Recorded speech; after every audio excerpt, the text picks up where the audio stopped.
Onye isi oche Ogbo Pharmaceutical Market Ahịa ebe a na-ere ọgwụ n'Ọnịcha, Maazị Ndubuisi Chukwu Lota kwuru nke bụ eziokwu banyere otu ọnọdụ si wee gbatakwuru n'ọma ahịa ahụ, nke o kwuru na ọ bụ akparamagwa ụfọdụ ndị chọrọ ibute ọgba aghara n'ebe ahụ ghara inwe nkwanye ùgwù wee nye ndị ndu nke ọma ahịa ahụ. Mgbe a na-agwa ndị nta akụkọ okwu n'Ọnịcha, Maazị Chukwu Lota kwuru na ndị isi nke ọma ahịa ahụ bụ ndị na-agagharị oge niile iji wepụ na ndị mmadụ na-enwe nrube isi ghara ire ọgwụ adịgboroja ma ọ bụ ajọ ọgwụ ma gaa n'ihu sonye na ntụziaka ya na ịdọ aka na ntị sitere n'aka ụlọọrụ ejensi ala maka nri na ọgwụ ndị bụ ezigbo bụ NAFDAC. Faith Onye ji akụkọ a.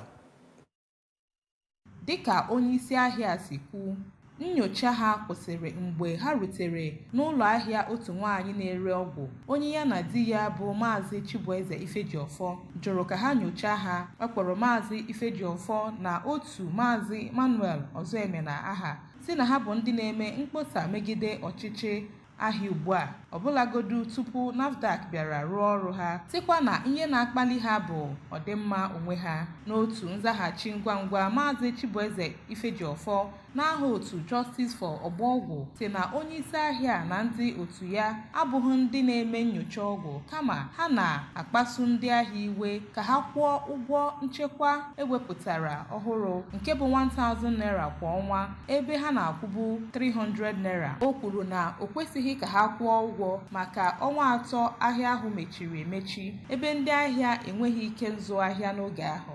Anyị ejeghị ịkpọchi shọpụ onye ọbụla, anyị ejeghị ịgba onye ọbụla ụgwọ.